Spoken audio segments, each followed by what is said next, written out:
64 enemy aircraft. 1 American fighter. No backup. No radio help. No escape route. Just open sky. And a decision that should have ended in death. What happened next was never supposed to work. It wasn't written in any manual. It wasn't taught in training. And no sane pilot would ever attempt it again. But on that day in World War II, one man looked at impossible odds and chose a solution so reckless, so unexpected, that it froze an entire enemy formation mid-air. This is not a story about luck. This is a story about what happens when fear runs out and instinct takes over. This is Dark War Records. The warning came too late. The sky above the Pacific looked empty at first. Just heat haze and scattered cloud. The kind of quiet that pilots learn to distrust. The P-40 cut through the air alone, engine steady, gauges normal, fuel already lower than planned. Then the radio crackled once, and went dead. He didn't see them immediately. He felt them. A pressure in the air. A change in silence. He turned his head just enough, and the sky behind him moved. Not clouds. Aircraft. Dozens of them. They filled the horizon like insects, wings flashing in the sun. Tight formations. Perfect spacing. No confusion. No hesitation. Japanese fighters. 64. For a moment, time slowed. This wasn't an interception. This wasn't a dogfight. This was an execution. The P-40 was tough. Fast in a dive. Armed well, but it was never meant to fight an entire sky. Against this many enemy planes, the math was simple. Every direction was a threat, and every second reduced his chances. Turning back meant being surrounded. Climbing meant being overtaken. Running meant being chased until fuel ran dry. And calling for help, there was no one left to answer. The Japanese formation began to spread. They weren't rushing. They knew he was alone. They wanted him boxed, exhausted, forced into a mistake. That was how they hunted. Inside the cockpit, the pilot tightened his grip, hands steady. Breathing controlled. Fear didn't disappear. It sharpened, because panic would kill him faster than bullets. He checked his guns. Ammunition was limited. Every round would matter. And 64 targets meant he could not fight normally. Normal tactics were suicide. The first enemy fighters peeled off, not attacking yet. Testing. They dipped, climbed, crossed his path at a distance, forcing him to turn, to react, to bleed energy. They were playing with him. And then the realization hit. They expected him to fight them. That was their mistake. The pilot looked down. Far below, the ocean stretched endlessly. Dark, unforgiving, cold. A place no pilot wanted to go near unless forced. And suddenly, a thought formed. Not a plan. An instinct. A refusal. He shoved the throttle forward. The engine screamed, and instead of climbing, turning, or fleeing, he pointed the P-40 straight down. The Japanese pilots reacted instantly. Some followed. Some hesitated, because diving toward the ocean at full speed was dangerous even alone. Doing it while being hunted was madness. The P-40 accelerated violently, airframe shaking. Wind screaming through seams. The altimeter spinning faster than thought. This wasn't escape. This was bait. Enemy fighters dove after him. Too many, too fast, too close. The formation broke. Discipline fractured. Each pilot wanted the kill, and that was exactly what he needed. The sky turned into chaos. Lines collapsed. Angles vanished. The hunt became a stampede. And suddenly, 64 planes were no longer one enemy. They were 64 individual threats, all competing for the same target. At the last possible second, the P-40 leveled out, so low that sea spray flashed beneath the wings. The enemy pilots had no time to adjust. Some overshot. Some pulled up too late. Some nearly collided with each other. The sky exploded with confusion. That was the moment he fired. Short bursts. Controlled. Deadly. One fighter fell immediately, engine torn apart. Another rolled sideways, trailing smoke. A third slammed into the ocean, unable to recover from the dive. Not because of superior firepower, but because they had followed him where they shouldn't have. The Japanese pilots pulled back, stunned. This wasn't supposed to happen. One aircraft was supposed to die. Instead, the trap had reversed. But the danger was far from over. The pilot knew this bought him seconds, not safety. Fuel was burning fast. Ammo was dropping faster. And the enemy was regrouping. Smarter now. Angrier. As the surviving fighters climbed again, spreading wider, preparing a second, deadlier attack, the pilot asked himself a question that no training ever covered. What do you do when survival itself becomes the weapon? The answer he chose next would decide whether this story ended in the ocean, or became something pilots would whisper about for decades. The Japanese pilots regrouped quickly. They had lost the element of certainty, but not the advantage. 64 aircraft could afford mistakes. One P-40 could not. The formation widened, climbed, and began to circle like a tightening net. No more reckless dives. No more individual glory. This time, they would crush him methodically. From inside the cockpit, the pilot felt the shift immediately. The sky grew quiet again. That kind of quiet was worse. He checked fuel, lower than safe. Checked ammo. Enough for minutes. Not a battle. The P-40's engine vibrated with a strain he could feel through the pedals. Heat climbed. Oil pressure danced near the edge. If he stayed here, he would die. If he ran, they would follow. If he climbed, they would cut him apart. The first coordinated attack began from above. Pairs peeled off in sequence, diving past his nose, forcing him to turn, bleeding speed. They weren't trying to kill him yet.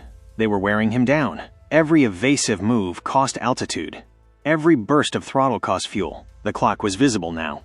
A burst of cannon fire tore past his left wing. Metal screamed. The P-40 shuddered but held. Another pass, closer. This wasn't chaos anymore. This was execution delayed for efficiency. Then the pilot noticed something strange. They were careful, too careful. They were avoiding one thing above all else, getting low again.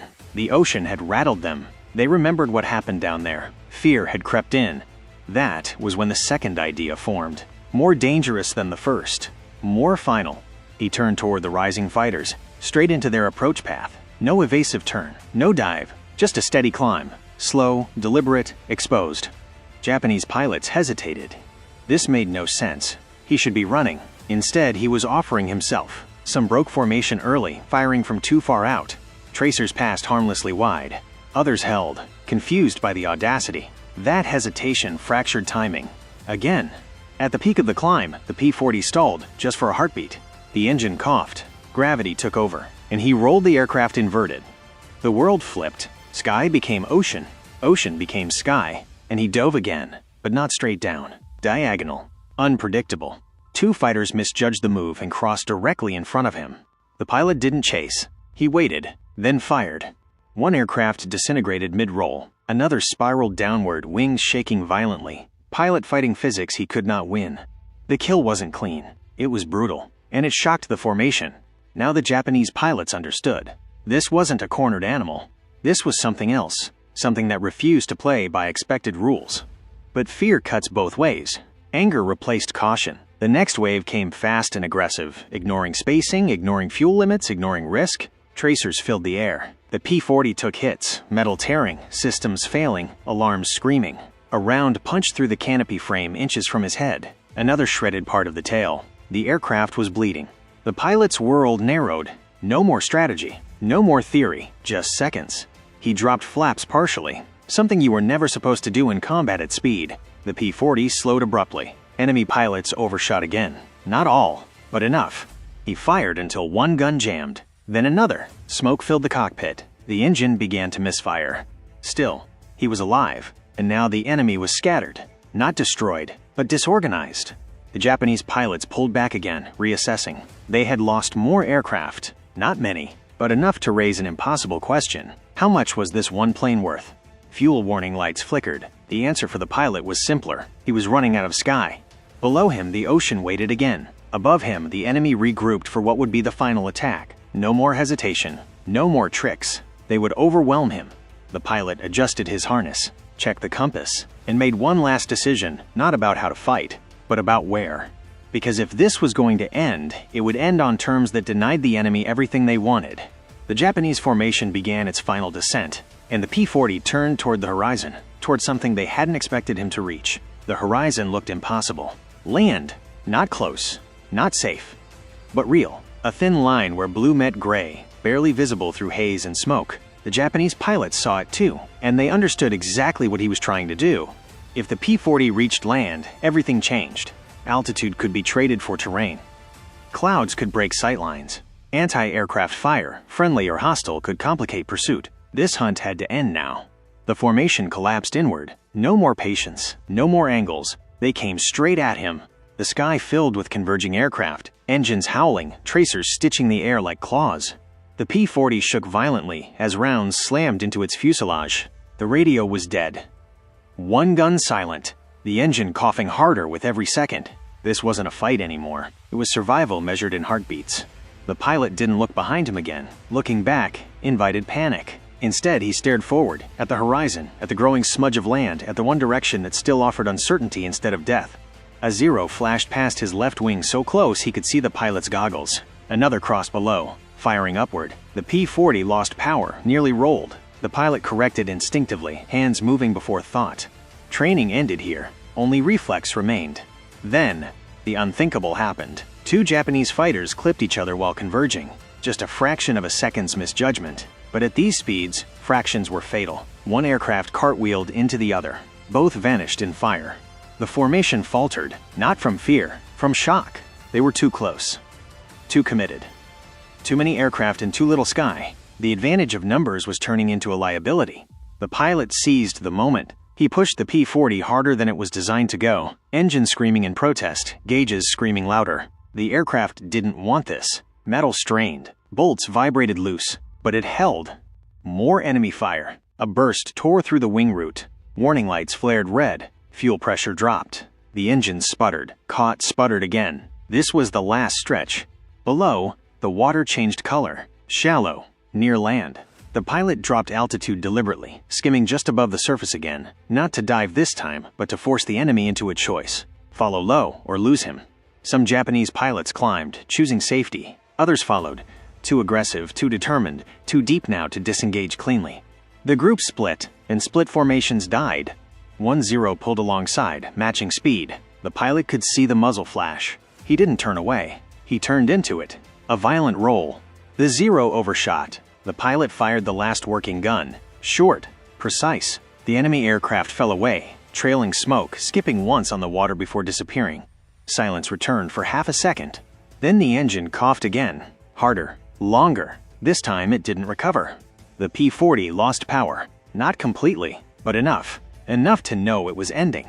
The pilot aimed for the coastline. Trees rushed up. The aircraft barely cleared the first line of palms, then slammed into sand and scrub with a violence that tore metal and flesh alike. The impact knocked the world out. When consciousness returned, it came with pain. Fire. Smoke. The pilot clawed at his harness, rolled clear just as flames swallowed what was left of the P-40. He lay there, breathing, stunned, not dead. Above him, the sky was empty. The Japanese planes were gone. Some turned back earlier. Some chased too far and ran out of fuel. Some never made it back at all. Later, much later, records would piece it together. 64 enemy aircraft launched. Not all engaged directly, but enough were damaged, destroyed, or forced down that the engagement was studied quietly, carefully, without celebration. Because no one wanted pilots trying this again. The official reports used safe language, evasive maneuvering, exploitation of enemy overcommitment, successful disengagement under extreme odds. None of those words captured what really happened.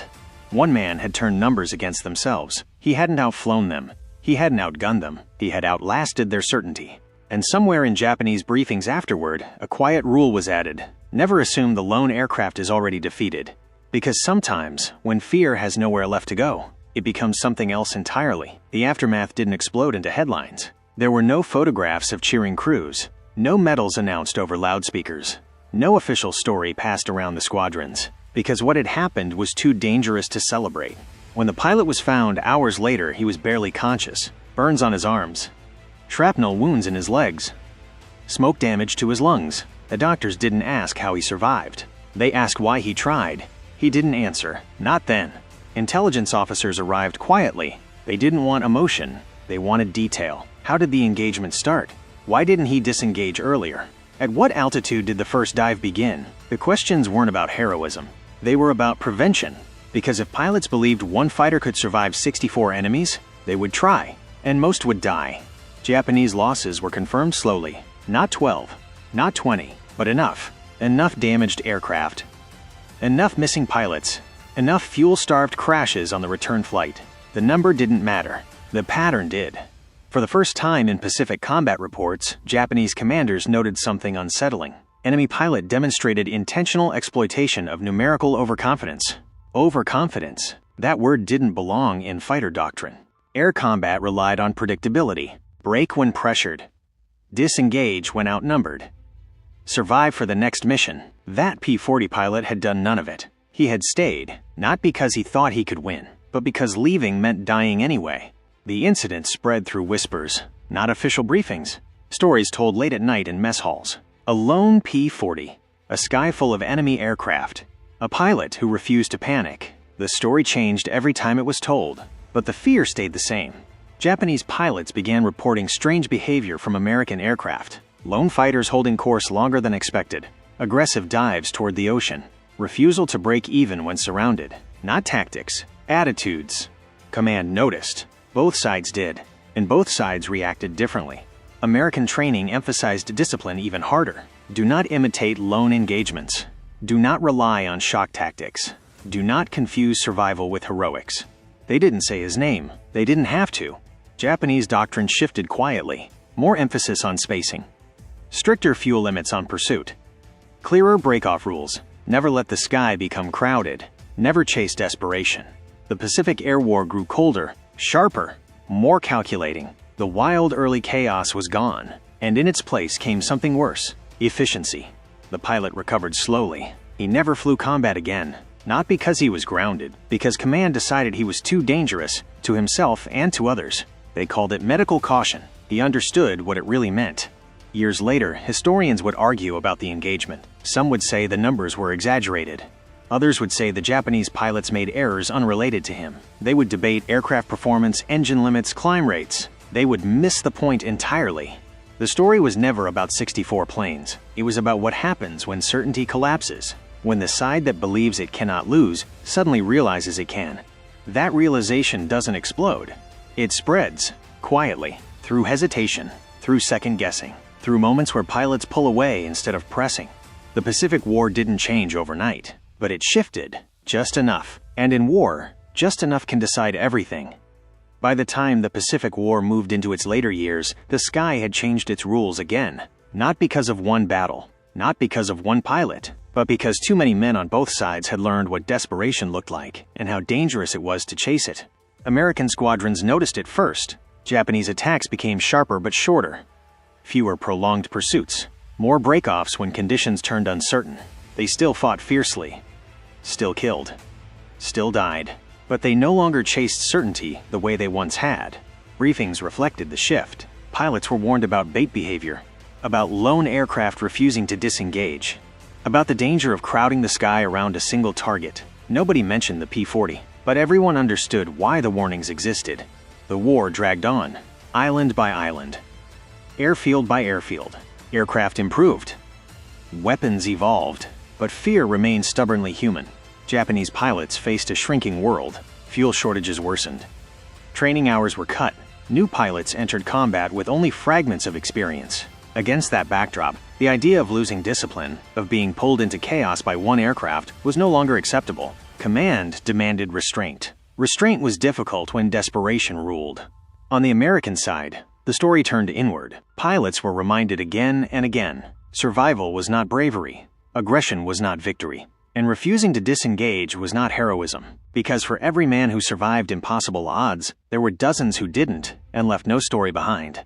The pilot who had faced 64 planes lived quietly. He healed. He watched the war from the ground. Every report of air combat felt distant and personal at the same time. He never corrected the rumors, never added detail. He knew the truth was simpler than legend.